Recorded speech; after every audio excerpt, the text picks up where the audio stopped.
Redavyn. Do you know what today is?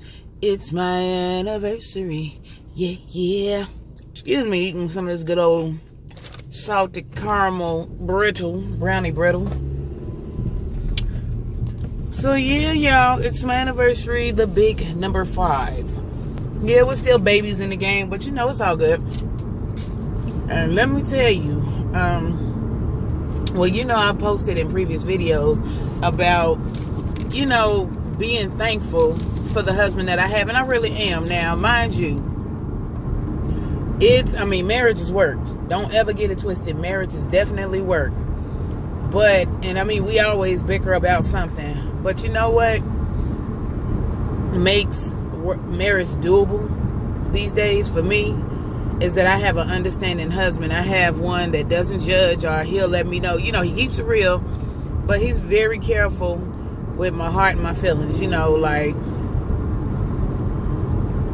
despite popular belief, you know, your girl does have her sensitive moments. You know, no, I don't wear my emotions on my sleeve per se, but I am one of those people that, I mean, I'm human. You know, I'm definitely due to have emotional moments. But, you know, my husband is there to keep it in perspective. He's always having my back. He's my #1 supporter. I couldn't ask for a better husband. I really couldn't, because I know when I was out in the dating game, or when I was in relationships, you know, but single status, the guys that I was with, they had their, you know, whatever qualities they brought to the table. However, you know, just dealing with the life situations I'm dealing with now, as far as like my lupus goes, I don't think they would have been mature enough to handle it the way that my husband handles it now. You know, it's never, I mean, we had our moments in the beginning of diagnosis and stuff like that where I felt like he wasn't being as forthcoming with his feelings about it. At least to me he wasn't. To everybody else he was, but it seems like it didn't come as easy to me. And I felt some kind of way about that, because I'm just like, you know, you can tell me, like, you know, I'm stronger than that. My skin is thicker than that. It should never be a time where you couldn't tell me your true feelings about me being ill, because it not only affects me on a day-to-day basis, it affects everything around me, my whole environment. So, you know, we worked through that part or whatever, and everything, you know, turned out for the better. He's just a remarkable person. You know, he's always had the backs of others and then always reciprocate to him. And that's one thing I think I'd like to bring to his table, is even though I know he doesn't respond to certain situations the same way I would, I'm very protective of his heart and his feelings, you know, because he is a good person. And I'm not saying that because he's my husband. I'm saying that because it's facts. It's very factual.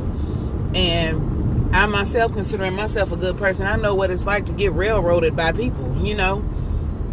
And not to say that he's not a friendly person, or, you know, you shouldn't have friends, because I got friends. I got plenty of them. However, you know, he's just one of those people that when I'm on 10, he's always on 1, you know. And I guess that's the equal balance between us. Now, I posted a video way in the beginning of my channel about how we met. It was our anniversary. It was, matter of fact, it was last year. No, was it last year? Yeah, last year.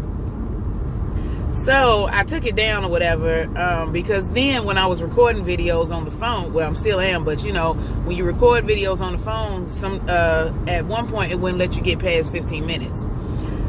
So I'm gonna give y'all the rundown of how me and Mr. J met.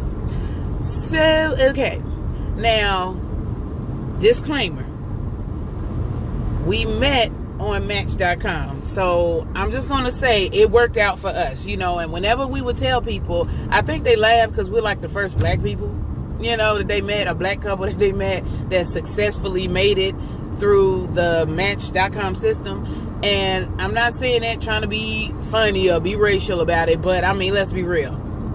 Most of the time, I mean, you see black couples or black people on those online commercials every now and again, but for the most part, it's a lot of my Caucasian brethren and sistren, okay? And sometimes they can swear by a lot of stuff, so it's kind of like, I don't know. And I used to hear for years, like, excuse me, that, yeah, my brother, you know, he met his wife on eHarmony and all this other stuff. And I'm just like, okay, you know, here we go with this shit. what ended up happening on my end of things, because we both ended up saying the same thing eventually, that we started seeing the commercials come up so often, but it never dawned on me to really sign up or even give it a second thought. So one day, my mother had her girlfriends over, like once a month. They would get together, have sandwiches, drink wine, do the little girl thing. So her friends were over there, and we were talking.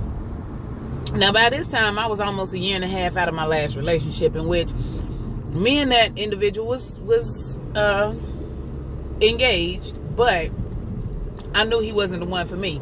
And I'm a person that doesn't take marriage lightly, and I'm definitely not going to step into it lightly just with anybody, just to say I have a husband or just to say I have a ring on my finger, because it's not that deep. It's never been that deep for me. Plus, I never really thought I was going to really get married. I just did not, because I didn't think I would be a good wife. I just didn't really want to get married, or have extra kids. But hey, look at me now. They opened up the topic about online dating. So I was like, I don't know.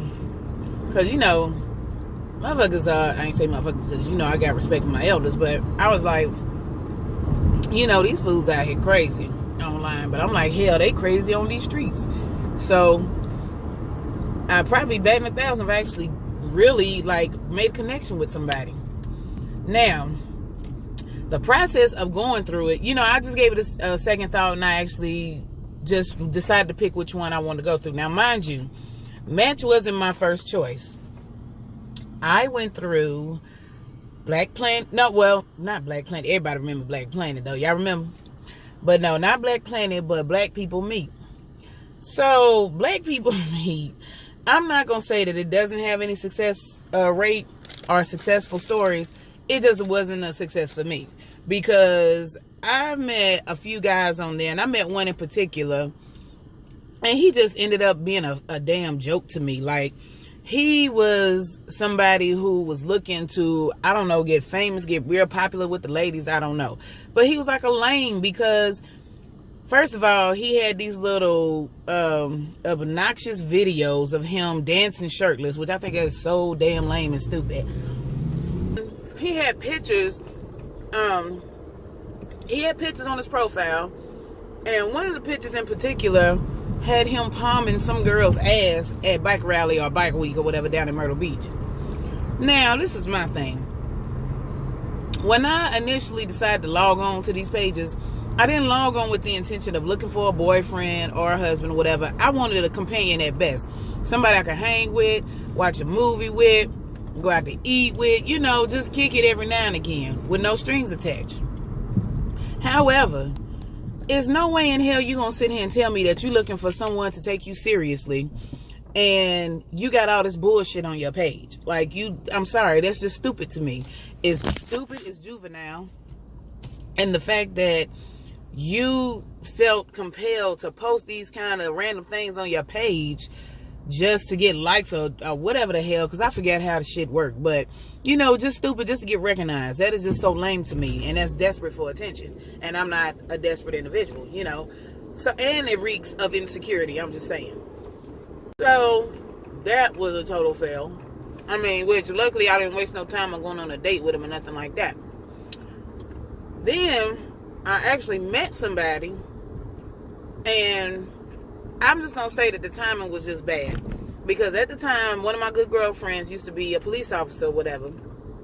And, police officers have rotating shifts. They don't have basic 9-to-5 schedules. So, I would have her son all the time, along with my son. And so, and I'm talking like throughout the week or whatever, and most times on the weekend. So, I'm just looking at it like, okay, you know what? I don't want this random guy to be around my son or my play nephew, So I'm definitely not going to sit there and have these kids exposed. And I don't even know if I like the guy yet. Now, mind you, we were vibing good and everything was straight. But I just refuse to have my kids around random men like that. I'm just not doing that. So that's kind of how that fell through. But everything was cool. We used to talk on the phone and stuff like that. Everything was cool. We just couldn't find the time to get up, or a proper time with me not having the kids. So moving forward, I never thought to do eHarmony itself. because I was seeing both eHarmony and Match, I just took a chance with Match. So now, the process with Match is when you go on these online things, you create a profile, right? Put up what pictures you want to be seen. You create a preference, well, a profile, but you also create your preference. Like, I usually like them tall, dark, and handsome. Yes, I think my husband's very attractive. However, he's nowhere near tall. Let him tell it. He's 5'9", damn near 6 feet tall in his mind, but he's really 5'7", I'm just saying. And he's a little lighter than what I prefer. However, when it comes to the matters of the heart, looks really don't matter. So, you create your preference, and sometimes they can pop up with people that are in your preference category, but sometimes you might pop up in somebody else's who you may fit their preference category or whatever. So you might not see them until they click on your profile and show interest. Hit me up, well, guys, whatever, will hit me up, and they were, some were cool. One I connected with another one, and he was real cool. And what's so crazy, I think we stayed in the same city, but I don't know, it was just a conflict of work schedules and stuff. We just could not get up. So, I just chopped that down to bad timing. So now, when it gets all the way down to the last two, is this guy, we gonna call him Columbia, because hell, I don't even remember his name, but that's why I called him. And you know how when you, not so much a player, but when you doing your thing, everybody got their own little nickname or whatever. It's how you keep them in a row. Just saying.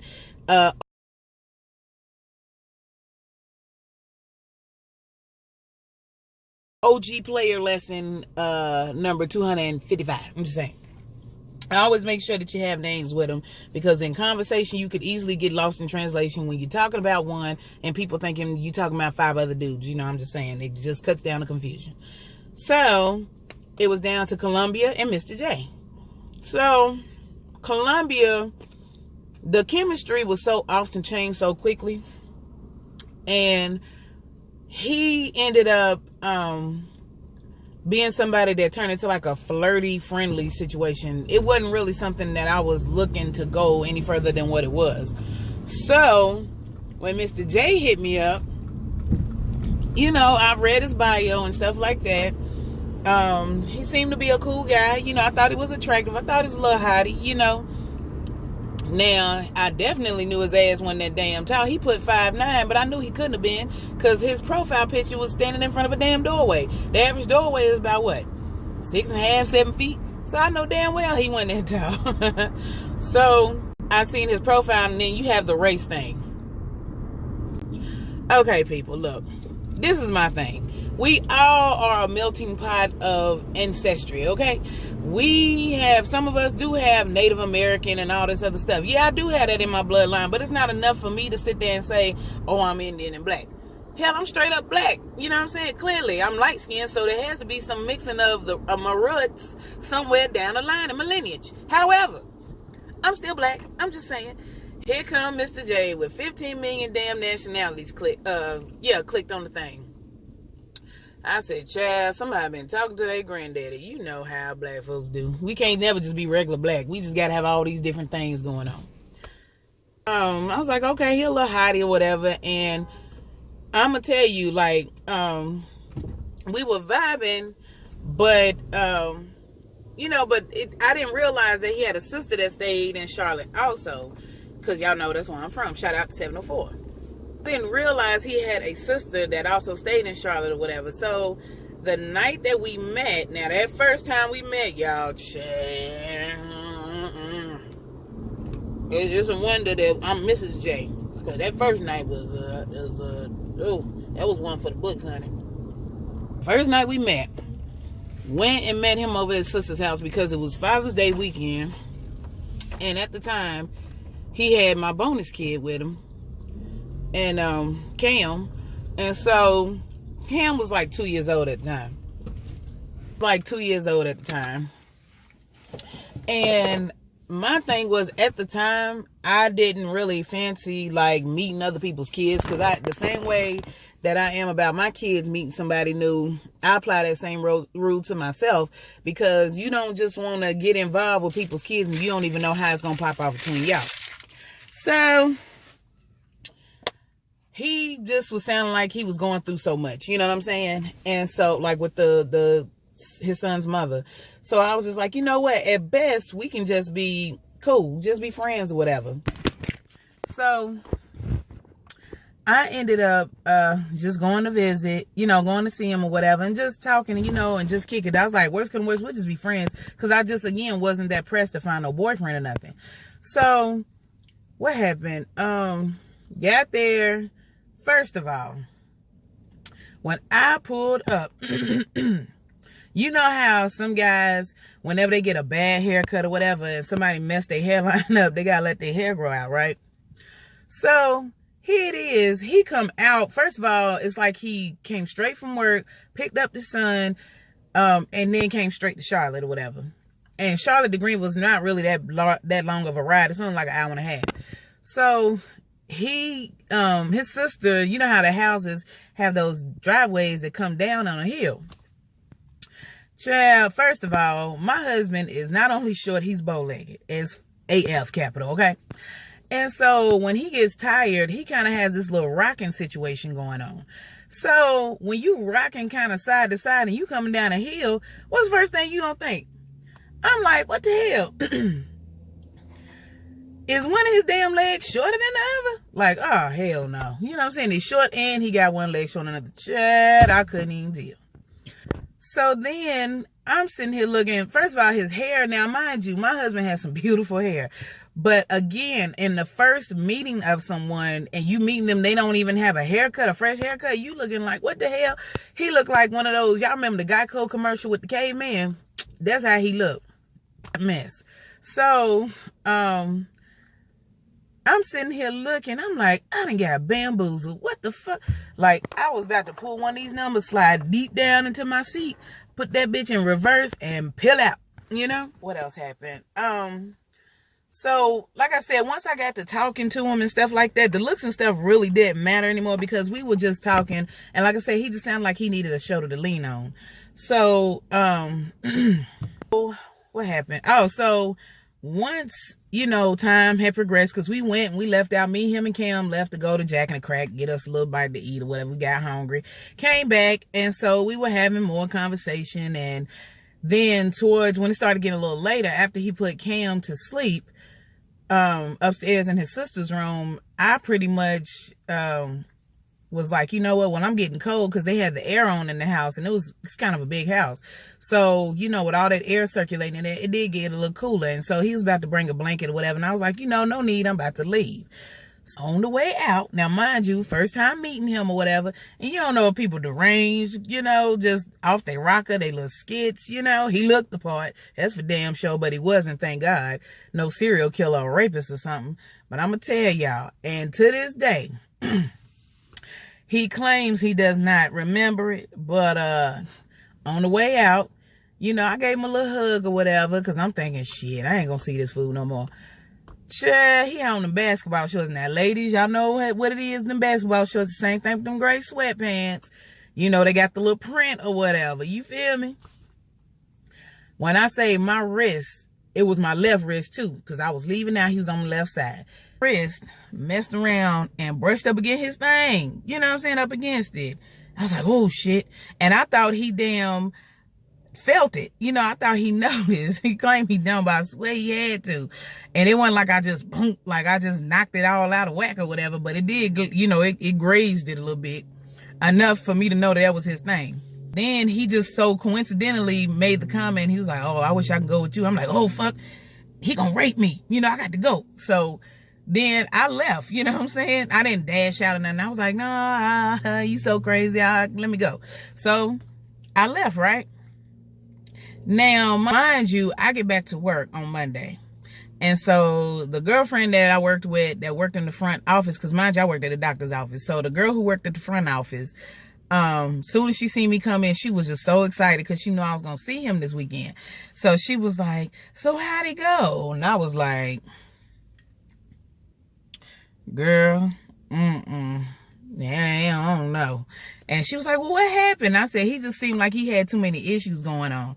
So that day, well, me and him was still communicating over the phone. You know, we did like kind of like a FaceTime type. Y'all remember Tango? You know, the little down version, I guess, of the FaceTime or whatever for Android. So we use Tango to communicate or whatever when we want to do face-to-face. And so one day I was just like, you know what? I was like, I just think we're better off as friends. And it wasn't even based solely off the looks or whatever. It was just at the time he was going through so much with the baby mama, I just felt like he just really wasn't equipped to really give me the companionship that I really wanted. So I was just like, you know what? Maybe it's just a little too much for you. So what happened? So I texted him. I was like, I think we just want to be friends. So he didn't text me right back. And I was like, and now normally when I text something like that, I really don't be feeling bad about stuff. So like sending messages like that, because I be for real. And I was for real about that. But you know, something about it just, I felt bad all of a sudden. So he was like, oh no, that's cool. But then y'all, come the next day, the next morning, he hit me with the good morning beautiful. Chat. This shit hit me in my damn ventricles, okay? I was like, what? Like, oh, man. Then I really felt like a B word. And normally I just don't, but, you know, he made me feel bad or whatever. Not because of something he did, but, you know, whatever. So then it was just like, from there, I gave him a second chance to redeem himself. And he came over to my house like 2 weeks later, a week later, something like that. And so he was just still going through the most or whatever. And so he just up on a whim, just packed him a bag, and then he showed up to the house. Now, mind you, when he showed up to my door, the voice was the same, but the look was different. So when I opened up the door, I'm like, damn, he looked a little different. He looked better, child, new and improved. Like, that first time I saw him, it looked like he escaped like the 12-step program, like on step 1. But Chad, when he showed up that second time, it looked like he stepped up, honey. He graduated the program, got a certificate and everything, honey. He went through, okay? I'm looking like, damn. Now, mind you, because he's short, my girlfriends would call him Shorty. Well, one in particular would call him Shorty. So here it is, Shorty. Oh, so he came in or whatever, and you know how when you watching like a cartoon and something smells good and the smell enters their nose and they like, damn, they kind of mesmerized, right? I don't know what it was, that body oil, that haircut or something, honey, because when he walked right past me through the doorway, I'm like, damn. I mean, Shorty smelling kind of good. I'm about to smash or something, you know? And who knew that from that weekend on, we kept in contact. Like, he was the first one to make me ever want to have the exclusive conversation. That's how I knew I really, really liked him, because I didn't know my feelings yet were, you know, I told him I don't want to be your girlfriend yet because I don't know, I can't decipher my feelings for you right now. All I know is that I like you a lot and I don't want you having sex with nobody else. So once we got that established, it was on and popping since then. And I'm telling you, had it not been, sometimes people come into your life for a reason, because he was way more settle-minded than I was. And the fact that he made it, oh, okay, I thought that man was coming up to my car. That he made it plain for me to see that it's okay to want to settle down, and it's okay to want to settle down with the right one. Like, I don't want to let the opportunity pass, because even if I'd never gotten married, I'd have been okay. You know what I'm saying? I really would have been okay. I'm not a person who lives their life on a timeline, because, you know, you do that stuff and you think that stuff out. Or when you're 16, 17 as a girl, sometimes you try to plan your life out like, oh, when I'm 25, I'm going to have a 2-car garage. I'm going to have a husband and 2 kids and stuff. And shit, I found myself at 25 a single mother. So it was what it was. You know what I'm saying? And that's when I learned to stop putting expectations on my life like that. Like, things are going to happen when they happen. You feel what I'm saying? So I'm just telling y'all, if y'all want to take that chance, take that chance. It could work. It could not work. I'm not putting no guarantees. This ain't no paid ad or nothing like that. But just know that when it's all said and done, who's meant for you will be for you. And God will put them in your life at the right time. Like, yeah, he has some days where I'm like, I'm going to pack up and I'm just going to run away, damn it. Because between him and them kids, if you're a family woman like I am, your family can drive you nuts. They can drive you to drink, child. But again, I never thought that I would meet somebody that was made just for me. And let me tell you, I didn't put no pressure on myself for saying yes to the dress. We went to the damn Justice of the Peace, got married, went to our favorite Japanese restaurant afterwards, and we had a reception the next day, which was BYOB, and it was a lot more of my family than his family, but you know, my peoples came in from out of town and all kinds of stuff. And when I said we had a ball, child, we partied the night away, okay?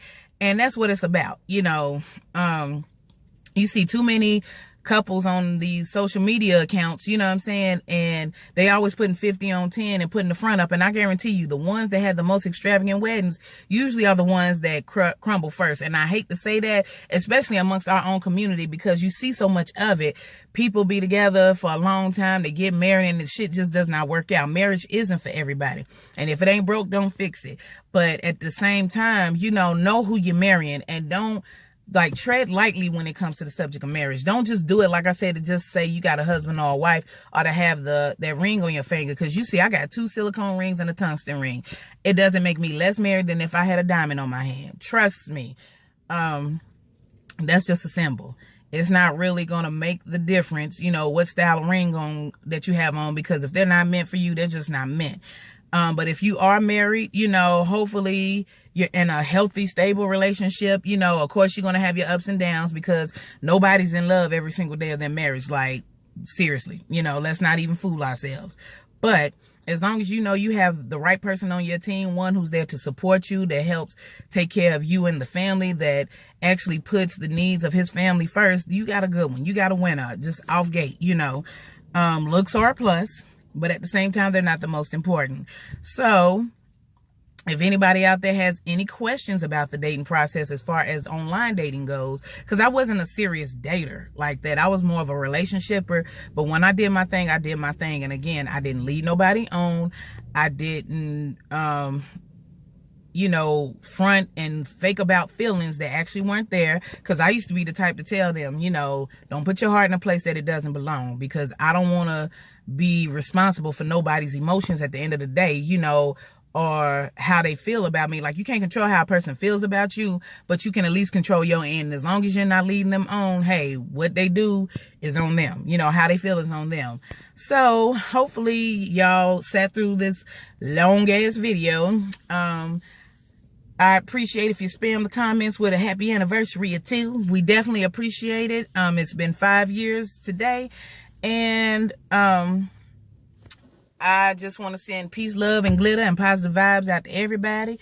Don't forget to comment, rate, and subscribe, like, and share your love stories or whatever down in the comment section, or hit me up at redavyn@gmail.com for any video ideas.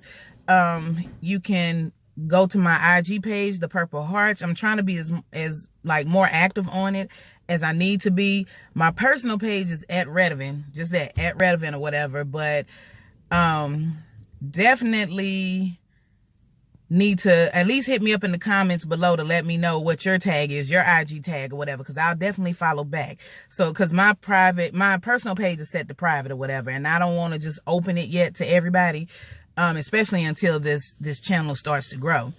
So y'all, once again, peace, love, and light, and I will holler at y'all at the next video. Peace.